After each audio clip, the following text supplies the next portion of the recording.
इस प्रोजेक्ट में मैंने कुछ कोर्स के अंदर में कुछ कॉलम को जोड़ने का फ़ैसला किया है। जैसे कि मैंने थोड़ा मॉडिफाई किया है इसके मॉडल को, आपको दिखा सकते हैं हम। टाइटल, डिस्क्रिप्शन, फ़ीस, इंस्ट्रक्शन तो पहले से ही था। मैंने एक डिफ़िकल्टी भी जोड़ दिया है ताकि ये पता चले कि ये जो कोर्स है वो बिगनर के लिए है, इंटरमीडिएट है या एडवांस है।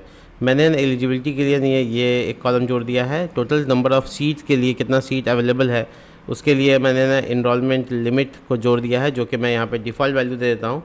इसका एक डिफ़ॉल्ट वैल्यू होगा जो कि 20 है। ठीक है, मैं इस कंसिडरेशन में हूँ कि कोचिंग सेंटर का वेबसाइट बना रहा हूँ जिसके 20 सीट लिमिटेड है।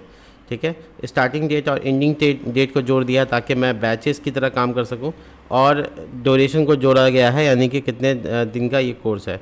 इसके अलावा इमेज तो था ही और इसमें कैटेगरी था ही। स्टूडेंट को ऐड ही किया हुआ था पहले से, स्टेटस को ऐड किया है। ठीक है, ये सब आप देख देख कर इसका मॉडल बना सकते हैं आराम से।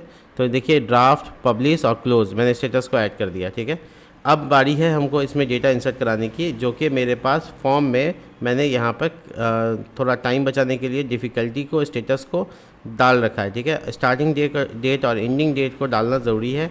स्टार्टिंग डेट और एंडिंग डेट के लिए हम यहाँ पर चैट जीटीपी को कह देते हैं, थोड़ा सा ऐड करो, add start end in date in form. ठीक है, तो फॉर्म में ये ऐड करेगा तो हम उसके लॉजिक को उठा लेंगे। नॉर्मली ये देखिए यहाँ पर रिएक्ट के तरीके से कर रहा है, बट हम सर्वर एक्शन यूज़ कर रहे हैं, इसलिए हम ये तरीका यूज़ नहीं कर रहे हैं। देखिए ये स्टार्टिंग डेट और एंडिंग डेट को कैसे यूज़ करता है। देखिए ये स्टार्टिंग का डेट है और ये एंडिंग डेट है। ठीक है, तो ये दोनों कॉलम मैं यहाँ पे से कॉपी कर लेता हूँ और कॉपी करके मैं फॉर्म में ड्यूरेशन से पहले डाल देता हूँ। ठीक है, ये यहाँ डाल दिया, कुछ भी नहीं है, बस कॉपी पेस्ट किया है और इसमें वैल्यू और ऑन चेंज की ज़रूरत नहीं है, तो इसको हटा दिया। ठीक है, तो ये सिंपली एक इनपुट टाइप बन गया जो कि हमको ज़रूरत है, हो गया। ठीक है, तो अगर आप इसका फॉर्म देखेंगे यहाँ पे ऐड करने का फॉर्म, तो इसमें ये सब कॉलम आ रहा होगा। देखिए स्टार्टिंग डेट और एंडिंग दोनों आ रहा है। ठीक है, तो कुछ चीज़ें ऐसी हैं जो क्लास में लगानी होती हैं, वो नहीं लगा हुआ है, तो मैं इसको कॉपी पेस्ट कर लेता हूँ और क्लास में लगा देता हूँ। ठीक है, क्लास नेम इस तरह से लगा देता हूँ और यहाँ पे भी क्लास नेम, ये देखिए। तो बेसिकली यहाँ पे स्टार्टिंग डेट और एंडिंग डेट है। देखिए, तो ये बहुत फॉर्म है, अभी ऐसे सिंपल बनाया है, बाद में इसमें डिज़ाइन वगैरह कर लेंगे। अभी हम लोग डेटा को इंसर्ट करके देखना चाहेंगे, लेकिन ये सब डेटा पहले ऊपर में आएगा तब तो आप कुछ कर सकते हैं। तो let status is equal to form data dot get, और ये स्टेटस एक्चुअल में नेम ऑफ द इनपुट है, लेट। और यहाँ पे जितने कॉलम एक्स्ट्रा मैंने जोड़े हैं उस सब के, जैसे ये स्टार्ट डेट और इन डेट दो कॉलम जुड़ा हुआ है, तो इसको चेंज कर देते हैं, स्टार्ट डेट और इन डेट। ठीक है, इस तरीके का हो गया। और इसके बाद लेट, और यहाँ थोड़ा नीचे आएंगे अगर हम, ये डिफ़िकल्टी। ठीक है, तो डिफ़िकल्टी को ऐड करते हैं। ये देखिए, difficulty is equal to form data dot get difficulty. ठीक है, और इसके अलावा मुझे और क्या चाहिए वो देख लेता हूँ। ठीक है, तो इन date, difficulty, duration, cover image, category ID, status तो हो ही गया, शायद अब कुछ नहीं चाहिए। तो ये सारे डेटा हैं जो मुझे चाहिए थे, मैंने ये सब डेटा ले लिए। अब जब इंसर्ट करने की बारी आएगी तो इन सबको ऐड करना पड़ेगा। ठीक है, तो सबसे पहले स्टार्ट डेट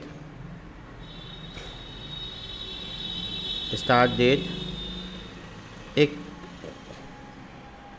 एक कॉलम और जोड़ेंगे, वो ये रहेगा कि एलिजिबिलिटी क्या है। ठीक है, तो इन डेट और डिफ़िकल्टी ये तो मैंने कॉपी कर रखा है, और एक स्टेटस होगा, ये शायद स्टेटस ऐड नहीं है, तो let status is equal to form data dot get status. ठीक है, तो ये एक और कॉलम है जो स्टेटस मैं जोड़ रहा हूँ, कॉमा स्टेटस। इसके अलावा एक कॉलम और जोड़ेंगे, आप मॉडल में देखेंगे तो मैंने एलिजिबिलिटी के लिए ये कॉलम रख दिया है, इसी में डेटा डाल देना। तो खैर ऐड कार्ट में यहाँ पर डिस्क्रिप्शन वगैरह के बाद कर सकते हैं, कोई इशू नहीं है। देखो नाम लग चेंज करके ये डाल दिया, और ये इनपुट टाइप टेक्स्ट, ठीक है। तो नॉर्मली ये भी एक कॉलम है जिसको हम यहाँ जोड़ देंगे, let form data dot get, ठीक है। और यहाँ पर इस कॉलम को ऐड कर देंगे। तो की और वैल्यू दोनों सेम है, इसलिए मैंने यहाँ पर वैल्यू और की को अलग अलग नहीं लिखा है। और ये मेरा फॉर्म लगभग तैयार हो गया है। अब मुझे इसको टेस्ट करना पड़ेगा कि हाँ ये डेटा एक्चुअली ये वर्क कर रहा है कि नहीं कर रहा, ठीक है। इंस्ट्रक्टर में सादिक ऐसे डमी डेटा डाल के चेक कर लेते हैं, ठीक है। BCA स्टार्टिंग डेट मान लीजिए 11 तारीख से होगा, और एंडिंग डेट मान लीजिए 19 तारीख, जो भी मैं डालना चाहूँ, ठीक है। ठीक है, अब यह ड्यूरेशन जो है मैं यहाँ पे डाल देता हूँ, कवर इमेज सेलेक्ट करता हूँ कोई भी, और कैटेगरी डिफ़िकल्टी स्टेटस। तो ये इंसर्ट तो हो गया है, मुझे चेक करना पड़ेगा कि कितने कॉलम्स गए हैं और क्या क्या डेटा गया है, क्योंकि पुराना वाला स्कीमा का ही डेटा आया। देखो नया स्कीमा जो अभी हम चेंज किए वो नहीं आया, तो उसके लिए हमको डिलीट मारना पड़ेगा पहले पुराना वाला स्कीमा को। मैं समझ गया इसमें क्या करना है। तो मैं मॉडल में जाऊंगा यहाँ पे, और ये जनरेट हो चुका है मॉडल, इसलिए स्कीमा नया जनरेट करवाना होगा, ठीक है। तो सबसे पहले तो ये कि यहाँ से ये हटा देना है, और एक बार इसको रिफ़्रेश कर लेते हैं, ठीक है। ये हमको एरर देगा ऑफ कोर्स, है ना, वंस कंपाइल्ड ऐसा एरर देगा। अब फिर से मैं एक बार कोशिश करूँगा, अगर इस बार भी नहीं होगा तो मैं स्कीमा को डिलीट मार दूँगा, ठीक है। देखता हूँ क्या होता है।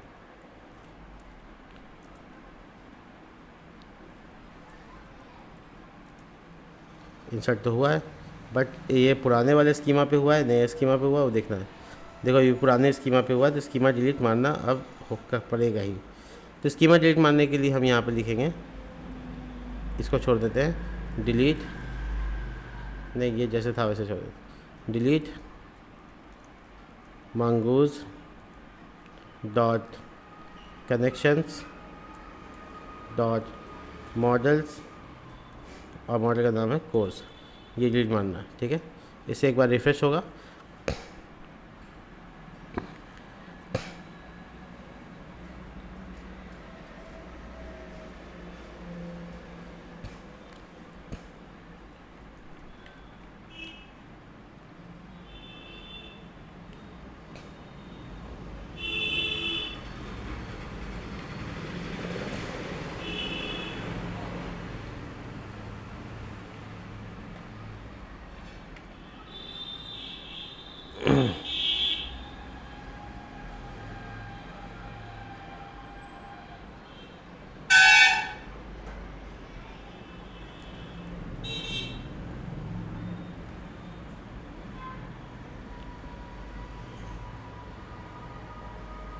मंगूज डॉट मॉडल, ये जो तरीका इंपोर्ट का इसको चेंज कर देते हैं हम, मंगूज ये वाला तरीका,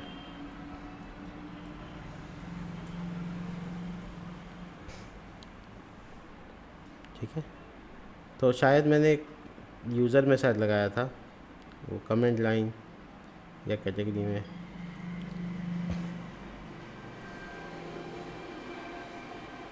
ये मंगूज इंपोर्ट तो हो गया सही से, बट यहाँ दिक्कत क्यों दे रहा है। चलिए ठीक है,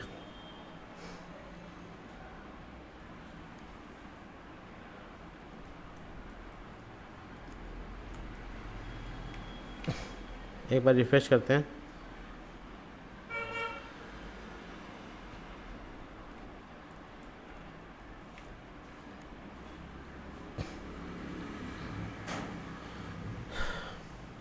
how to delete model schema. मैं चाहता हूँ स्कीमा रिफ़्रेश हो जाए, क्योंकि स्कीमा जो पुराना वाला बना उसमें कॉलम कम है, और अभी मैं कोशिश कर रहा हूँ डिलीट करने का। कई तरीके हैं इसके, तो मैं कोई भी तरीका यूज़ करूँगा, ये तरीका भी यूज़ कर लेता हूँ।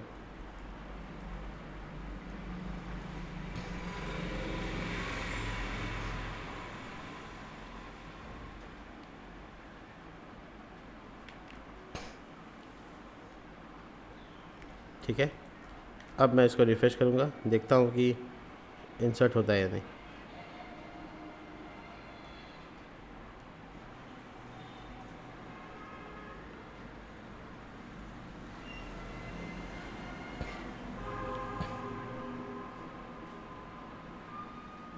कोर्स स्कीमा,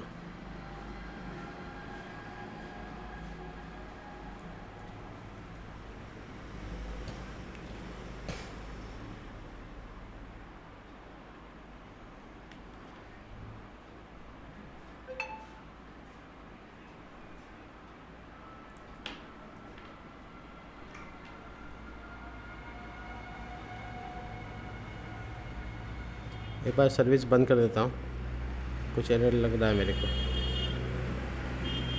दोबारा से रन करते हैं, देखते हैं क्या होता है।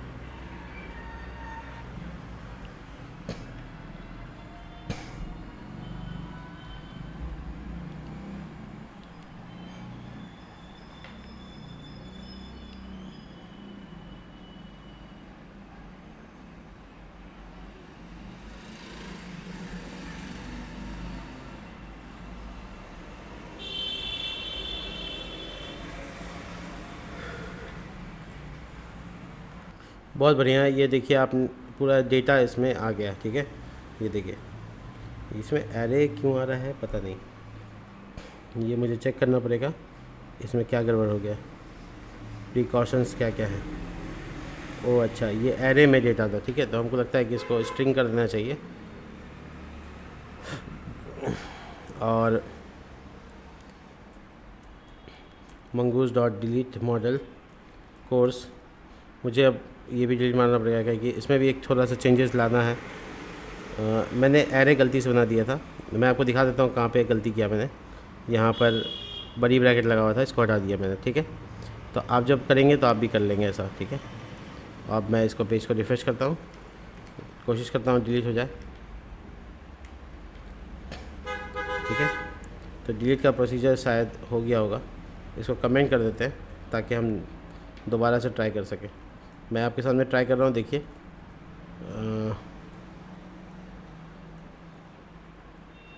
इसी तरीके से यहाँ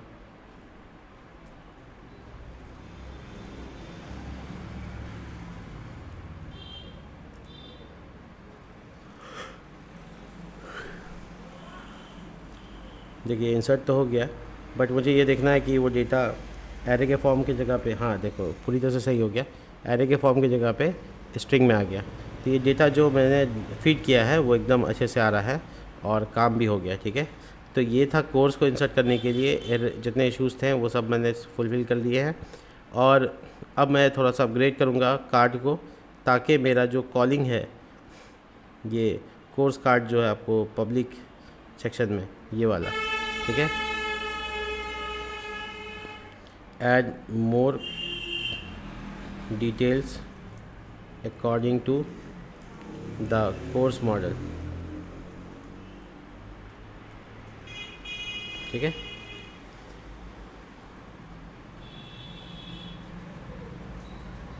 मैं थोड़ा सा मॉडल में डिटेल वगैरह भरवा रहा हूँ, जैसे डिफ़िकल्टी या कैटेगरी, इसके अलावा बाकी चीज़ें। ठीक है, तो थोड़ा कोशिश कर रहा हूँ कि थोड़ा बढ़ जाए। मैंने भरवाया है, इसमें टैग्स की ज़रूरत नहीं है इसलिए मैं इसको हटा रहा हूँ। और आप देख सकते हैं इसका होम पेज पे थोड़ा डिज़ाइन चेंज हो गया होगा।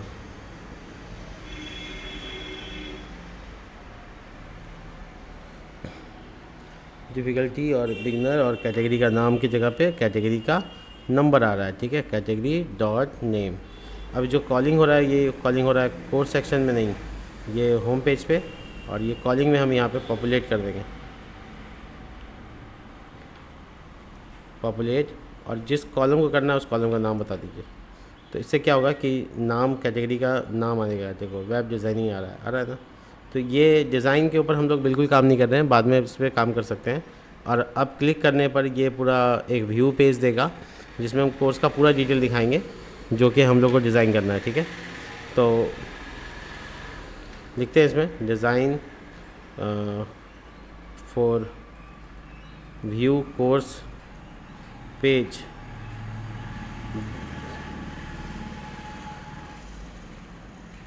ब्यूटीफुल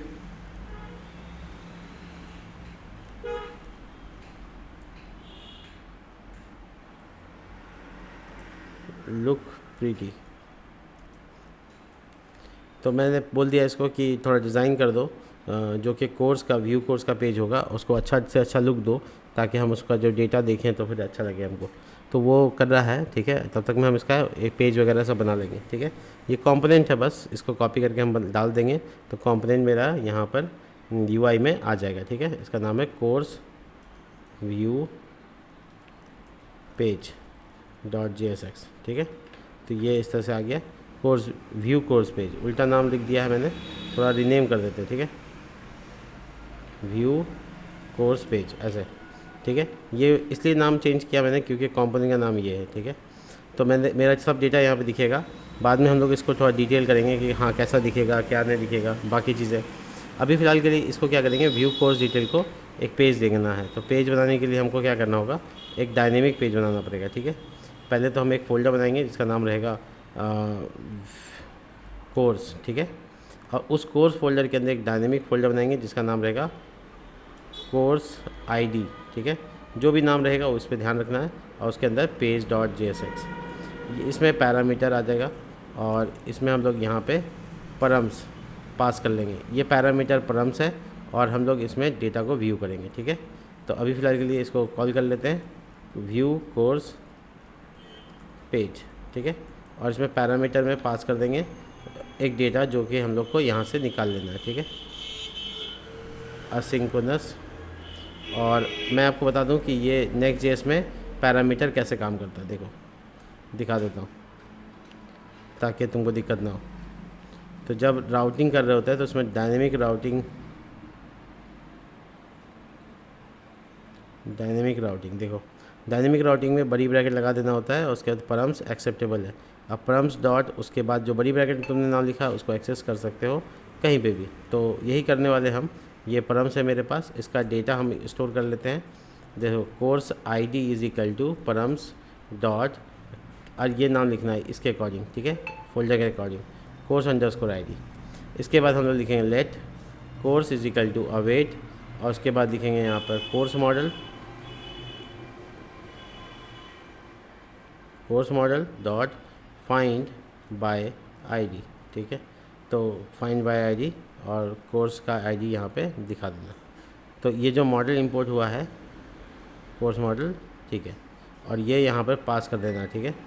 तो पास करेंगे course is equal to course. तो इससे ये डेटा यहाँ से उठ के चला जाएगा अंदर की तरफ। तो जब अंदर की तरफ जाएगा तो मेरा व्यू का पेज काम करेगा। अब इस व्यू पेज को अपने बटन के ऊपर, यानी कि अपने होम पेज के ऊपर जो इनरोल नाउ लिखा हुआ है यानी ऐड टू कार्ट, ये जो कोर्स कार्ड है इसमें बटन है, इसको लिंक में कन्वर्ट कर देना है, लिंक, और इसमें href होगा, ठीक है।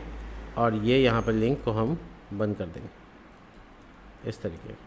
तो ये जो लिंक है ये इंपोर्ट होता है, import link from next slash link, ठीक है। तो ये जो लिंक है ये स्लैश कोर्स स्लैश, और उसके बाद यहाँ पर आपको बैकटिक की ज़रूरत पड़ जाएगी और कर्ली ब्रैकेट की ज़रूरत पड़ जाएगी। देखो dollar curly bracket course dot underscore ID, ये मेरा यूआरएल शायद तैयार हो गया, ठीक है। मैं आपको दिखा सकता हूँ क्लिक करके। जो एरर आना होगा आएगा। देखो ये टैग्स का जो एरर है वो आ रहा है, व्यू पेज में टैग्स प्रिंट हो रहा है, ठीक है। तो ये टैग्स हमको बेसिकली चाहिए नहीं था तो हम इसको हटा देते हैं। देखो कोर्स के सारे डिटेल आ रहे हैं यहाँ पे, कोर्स का नाम यहाँ पे है, कोर्स का कवर इमेज ये है, कोर्स के बाकी डिटेल्स यहाँ पे आपको दिख रहे हैं। बस कुछ पॉपुलेट करने की ज़रूरत है, जैसे कि कैटेगरी वगैरह, तो उसको पॉपुलेट कर लेते हैं। और ये पॉपुलेट यहाँ से हो जाएगा आराम से। ये जो पेज मैंने बनाया है इसमें से यहाँ पे लिखेंगे डॉट पॉपुलेट, और किस कैटेगरी किस कॉलम को पॉपुलेट करना वो बता दीजिए। तो इससे क्या होगा कि जो नाम होगा वेब डिज़ाइनिंग आ गया, ठीक है। तो ये है मेरा व्यू कोर्स का पेज जो कि हम लोग यहाँ पे व्यू कर सकते हैं और कोर्स के डिटेल को जान सकते हैं। अभी देखने में डिज़ाइन इतना अच्छा नहीं लग रहा है, बट हो गया है यहाँ पे, इससे काम हो जाएगा, ठीक है। अब इसके अलावा जो मेरा इमेज का सेक्शन है इसमें उसको थोड़ा ब्लर करने की कोशिश करते हैं, ठीक है। थोड़ा एक्सपेरिमेंट चेंजेस, देखो ब्लर MD। तो मैं ब्लर को रिफ्रेश करता हूँ, देखता हूँ, ये देखो ब्लर हो गया, ठीक है। एक्सेल बहुत ज़्यादा चाहिए तो